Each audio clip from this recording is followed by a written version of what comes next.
Yes. But like the comparison, like with me and some of the other guys. So that'd be something neat to see, the Harvard Centers. The Pirates playing in Williamsport. Welcome to Not Another Sports Podcast, episode 26, the home of sports talk for everyone. I'm David. I'm Jason. Welcome aboard. Yeah, so real quick, I forgot last episode. I wanted to thank the Lancaster Barnstormers. I'm wearing their hat, wore it last episode, and their general manager, Mike Reynolds, and executive assistant, Yvette Ramos.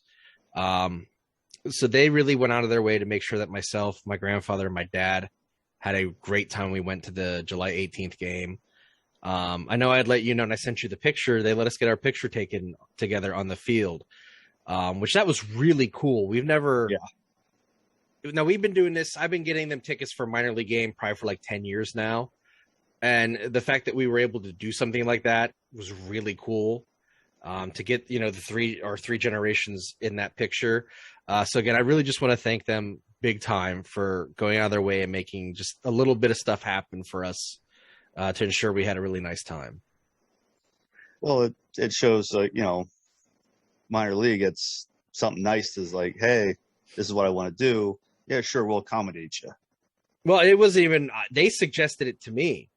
Oh, really? Yeah, Mike, the general manager, threw it out to me in conversation. I was talking to him that week about that's awesome. Trying to get him on the show. I actually was on the phone with him talking about eventually coming on the show, and he's definitely interested in coming on. And I said, by the way, I'll be here at the 18th game. It was a Sunday. And he's like, really? I said, yeah. He goes, where are your seats? And I told him, he's like, who are you going with? And I told him, and I said, this is something we've been doing for 10 years. We go to different minor league games in the area. He goes, do you guys want to get a picture taken on the field? I'm like, are you serious? He's like, yeah. I go, yeah. Well, yeah, let's do this. Why not? It's a great opportunity. And Yvette was the point person on it. She was the person I was in contact leading up to there to make sure everything happened. And she was awesome. So, I mean, seriously, both Mike and Yvette from the Barnstormers were just tremendous. I can't thank them enough. And then real quick, shout out to Brad from Baseball Together for sitting in your seat last episode. Thank you, Brad. Yeah, thank you very much. Yeah, that's awesome that they were able to get that set up for you too. Yeah, completely blown away. Now that had to be one hell of experience, just being able to walk onto the field like that and just have a picture with your dad and your grandfather. Yeah, and don't want to go too long on this, but Yvette, when we were out there, she's like, "Do you guys want to like hang out and stand out here till the start of the game?" And we're like, "We're good. We're not that important." Still, I mean, it's still be pretty neat. It was very neat. So this was a good experience for you with it. It was an excellent experience. And actually, real side thing here. On the way out, I saw a guy who's a referee in pro wrestling who I knew from Chikara shows in the mid-2000s. And he currently referees for All Elite Wrestling on TNT every Wednesday night. Oh, wow. So I was walking by and I go, Bryce Remsburg, referee extraordinaire. And he goes, hey, thank you. Oh, that's funny. Because I knew he was a Lancaster guy. I just never expected to see him at the, when you got to fly all over the country now to referee on a Wednesday night. Hey, sometimes you got to get away and do something relaxing, Yep. So on that note, let's jump into the first period here. Now, this is something that is not looked at in sports by a lot of fans of different types of sports, of all I would definitely say it's overlooked and it's not talked about. And then, we've seen it this is timely because we've seen it in the news in regards to the Olympics this year. Yeah. So we're talking about mental health in sports. Yeah, because like I said, this is something that's not looked at by a lot of fans or by a lot of people just because everybody thinks they're athletes. They get millions. Oh, their life's fantastic. Their life's great. Nothing issue. Cinderella story. Right.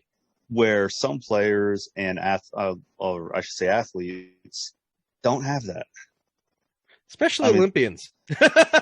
For all the training they have to go through for years, and if something small happens, that's their whole life of training got, Well, and they're considered done. amateurs. They're not professional athletes. They're considered amateurs outside of a few exceptions in the Olympics. It's majority amateurs. Yeah, I mean, it's just like I said, it's just overlooked, and a lot of big things happen, and some people don't realize some of the occurrences that can happen with it. So there was something I thought was really interesting, and it's in my notes for the show. So there's a nonprofit called Athletes for Hope, and they've stated that an estimated 35% of professional athletes experience problems with their mental health in their careers. 35%.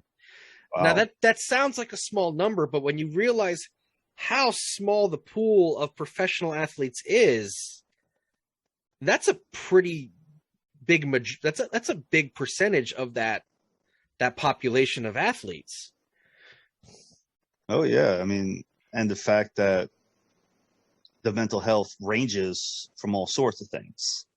Yeah, and it's not just like one particular category. It's just an array. And for 35%, yeah, like you said, it may seem like a small number, but in the pool of athletes, that's serious. Yeah. And now we have some examples in our notes, and there were obviously these ones stood out. Ricky Williams, former running back in the NFL, mostly known for being a Miami Dolphin.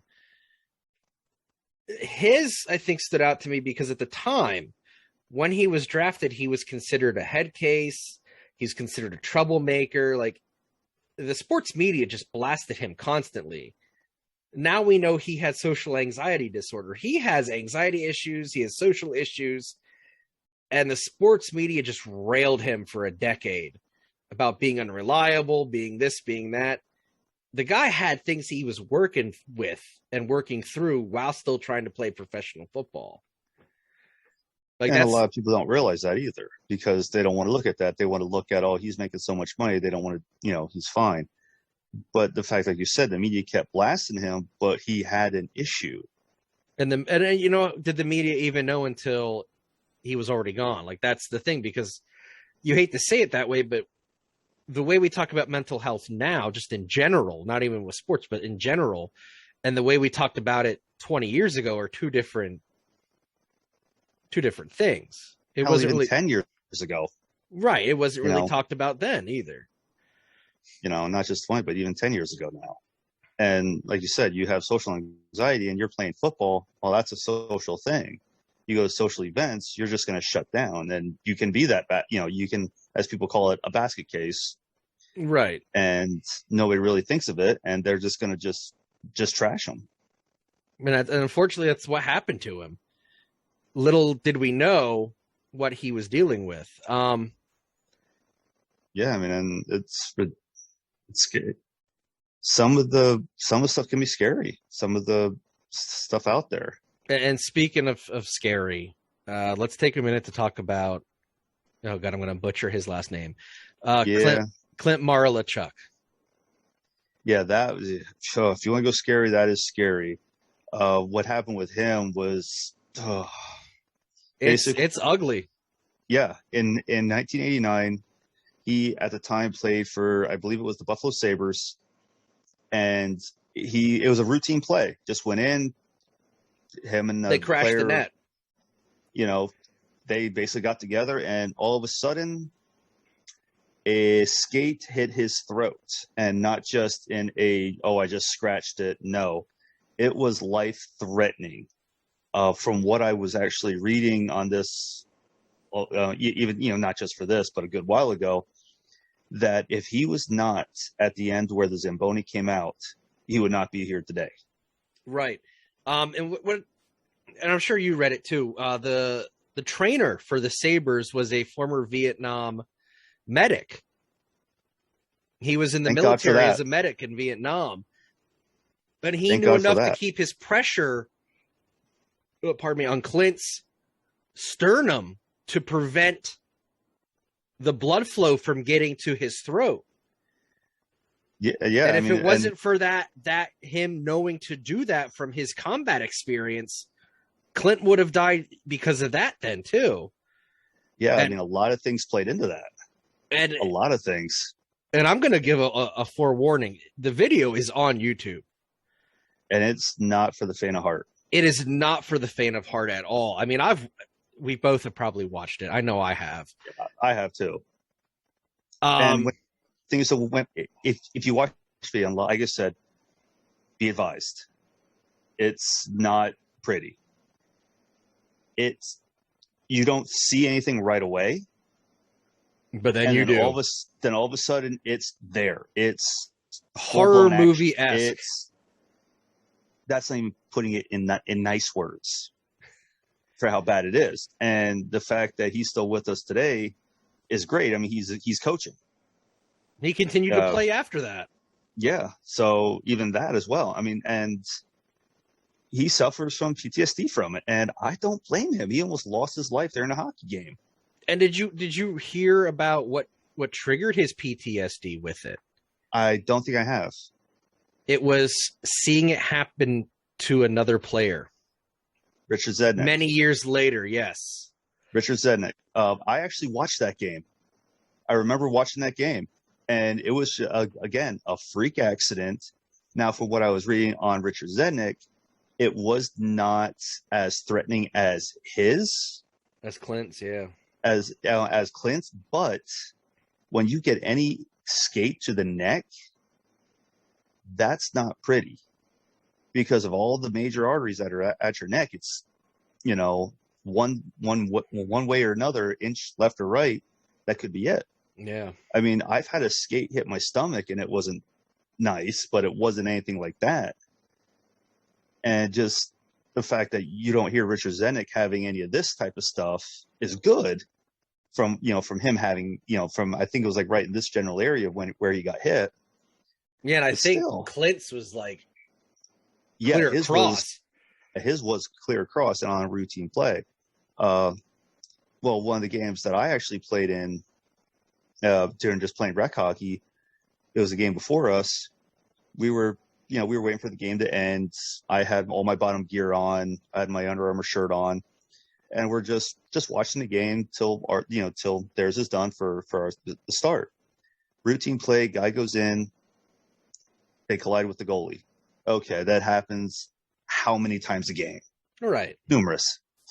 I hear this guy screaming from over the glass. And you know how hard it is sometimes to hear through that glass. I heard him like he was right next to me, and he snapped his ankle to a point to where you saw the ankle pointing another direction. That, I don't really say this that much, but that threw me to see that. Now, I've had my shoulder dislocated twice playing, but that really got me. That really, yeah, for that game. But just to see some of these, things that happen during a game, it can trigger. I mean, I wouldn't doubt it with Clint that sparked it. It's kind of like almost a flashback in his mind. And that's pretty much what it was from what I've read is that. And then like because of that, he had to deal with, I think, like alcohol addiction. Like it caused a bit of a downward spiral for him. And he's obviously been able to beat it and work through it. And thank God he was able to. Yeah. The same like thing. That's not easy. Well, not exactly the same thing. I remember a few years ago, Michael Phelps, everyone was like, oh, his downward spiral. He was arrested for DUI. He's drinking. He's this and that. Lo and behold, he's dealing with attention deficit hyperactivity disorder and depression. So here's this Olympian. He was an Olympian from 2000 to 2016, gold medal winner, competing at a high level in swimming, and he's dealing with these issues. And right away, the sports media is talking about downward spiral. He's falling apart. No, he's trying to get himself together, and he's doing the best he can. And I think that's, like you said in the beginning, and we're all, unfortunately, we're all guilty of it as sports fans. We don't think about the big picture. We just think of, oh, well, his endorsements, he's a celebrity, blah, blah, blah. He's a great life. Money and fame can't always buy happiness, and it can't fix the things that are wrong. And Well, here's the thing with until the media. Sorry, here's the thing with the media. There's nothing ever nice on the media. There's barely anything at all. And if it sees anything with a athlete that's even remotely horrible, you can tell right away it's going to be ran. Nothing like, oh, he's suffering from this and he's trying. No, they're just going to run with whatever they can. Doesn't matter how decorated they are. Like, let's say Phelps. He's a decorated, Olympian by far. But and we need to it's not just like an ESPN thing. Like, unfortunately, this is how sports media has been since the Sporting News was a weekly newspaper back in the 1900s. Yeah. Like, this is the unfortunate aspect of sports news and media is it's easier to get that story out and get the headline and get the person's attention than it is to deep dive. And the good thing with Michael Phelps is, he was able to get his life back together. And obviously he's not competing anymore as an Olympian, but who cares? You'd rather that person be healthy and happy at the end of the day. Oh yeah. That's the whole goal to, for that to happen, despite whatever they try to, whether it be therapy or something, medication, to actually help them. Medicinal. Yeah. Whatever helps them get their, get their life straightened out. And we need to get into the reason why this is topical. And it's also another Olympian is Simone Biles. I mean, she was getting railroaded. I mean, in this case, she wasn't getting railroaded by the media. The media was actually sympathetic. It was sports fans on social media railroading her. And considering what she's been through, I think it's crap that sports fans on social media were just blasting her for the decision she made. Yes, she is an Olympian. We do expect her to perform at a certain level, but at the same time, if she's there, and because she's suffering from PTSD from the things she went through, yeah, if something there triggered that, she can't control that. But she's at least aware enough to say, you know what? I am not good to my team. I will hold my team back. I'm stepping back until I'm able to do that. Yeah, I mean, and like you said, social media, guts, by far guts. And well, like you just said, to realize, to realize that before you actually do perform, rather than perform, bring your team down, and you go further down that rabbit hole. Where, yes, I'm no good to my team right now. I need to get this taken care of before she even competes. That does take guts, but also looking at it as a team player, because she's looking after her team. Yeah, she can't perform, so she realizes this, and she doesn't want to bring her team down. So even though she's dealing with the onset of her PTSD and the emotional and mental issues she's dealing with, and she's taking care of herself, like you said, she's taking care of her team at the same time. Yeah, and to me, that shows how serious she takes representing her country. Mm-hmm.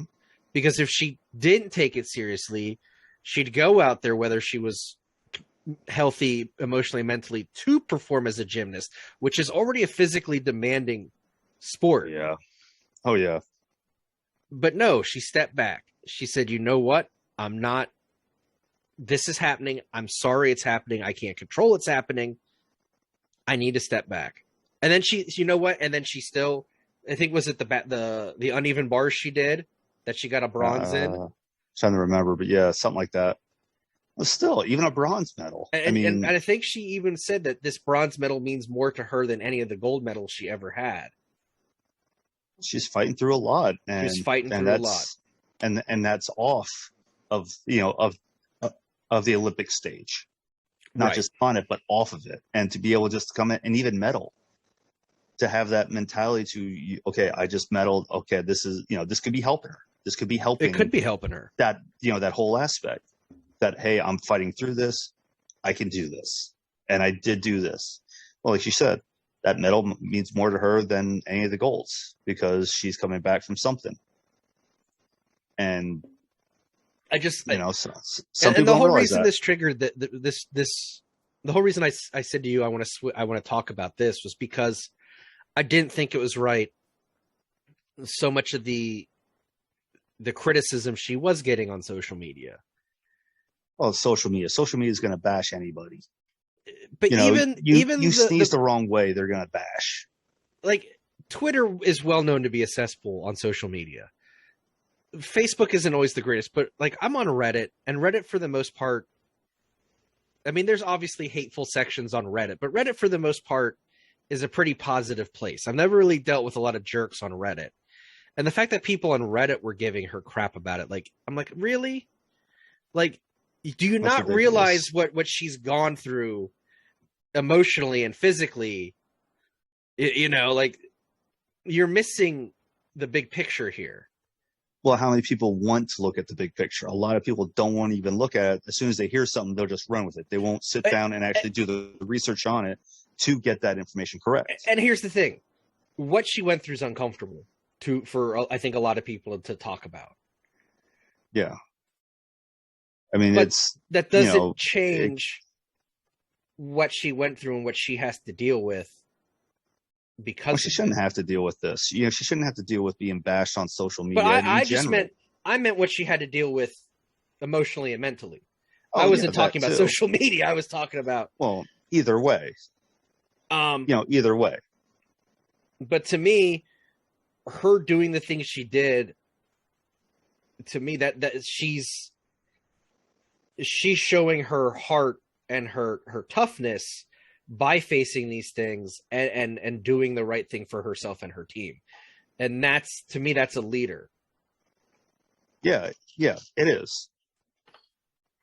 You know, And just quick segueing off of that, this is a horrible segue off of that. Going back to Clint Marlachuk. If you, any of you listening or watching on YouTube, decide to look up the video, please tell me that that is the worst music to play when they transition to commercial on that video for what's happening on there. well, I don't think anybody at the time knew what was happening. This goalie's freaking spurting blood everywhere. We're gonna play the happiest, jingliest, jaunty jingle we can play to go to commercial. And I hate laughing about it, but it kills me. Yeah. It's this super serious thing, and it's like the intro to a sitcom playing to go to the commercial. Well, maybe they're trying to cheer people up. Maybe. I'm sorry. Maybe they knew what was happening. They're trying to segue off of what's actually happening. Oh, man. But yeah, it's definitely something to, it's definitely serious. Definitely overlooked by a lot of fans, and some fans are quick to bash and not actually do the research and realize why these athletes are not able to compete at that level at that moment. But Yep. Fans are going to think what they're going to think. I mean, you and I, like you said, we're all guilty of it. We've all done it. We've all done it at one time or another. That's the thing. And when we hear the actual story, it's like, oh, okay, that makes sense now. We're a-holes. Yep, pretty much. But too bad it's after the fact of everything that we finally learned the reasoning behind it. Yeah. Because the media does not want to share that information up front to kind of be like, okay, that's why he's doing it. Understandable. Or that's why they're not competing. Understandable. But neither here nor there, and nobody's going to really change how that's going to play out. Media is going to be what it's going to be. Social media is going to do what it's going to do. And we just got to go from there. Yep. So on that note, that is the end of the first period. We'll be right back after this short break.